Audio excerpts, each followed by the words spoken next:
Welcome to GB சமையல். இன்னைக்கு பன்னீர் மசாலா தோசை எப்படி செய்யலாம்னு சொல்லிட்டு பார்க்கலாம். அதுக்கு தேவையான பன்னீர் 2 கப் எடுத்துருக்கோம். நாங்கள் கட் பண்ணி வச்சுருக்கோம். துருவியும் போடனாலும் போட்டுக்கலாம்.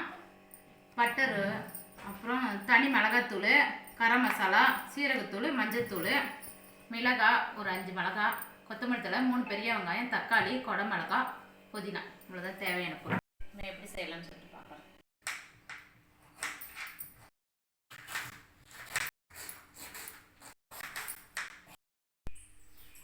எண்ணெய் ஊற்றாமல் 100 கிராம் பட்டரை சேர்த்துக்கலாம். வெங்காயம் சேர்த்துக்கலாம்.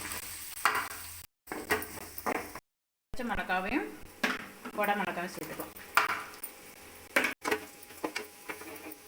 வெங்காயம், பச்சை மிளகாய், கொடை மிளகாய் எல்லாம் நல்லா வெந்த உடனே தக்காளி சேர்த்துக்கலாம்.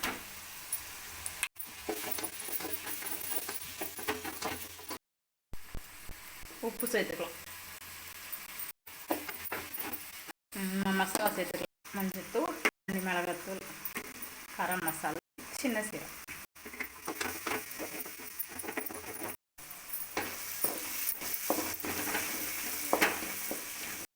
எல்லாம் நல்லா வதங்கினோடனே பன்னீர் சேர்த்துக்கலாம். நாங்கள் சின்ன சின்னதாக கட் பண்ணி வச்சுருக்கோம். துருவினாலும் உள்ளே போட்டுக்கலாம்.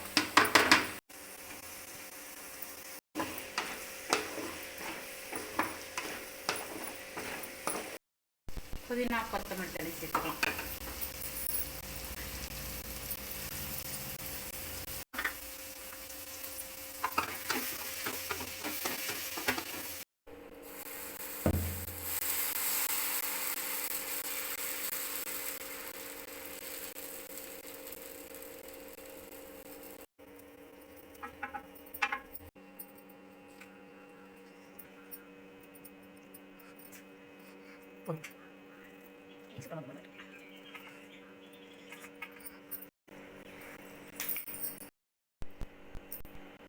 பன்னீர் மசாலா தோசை ரெடி.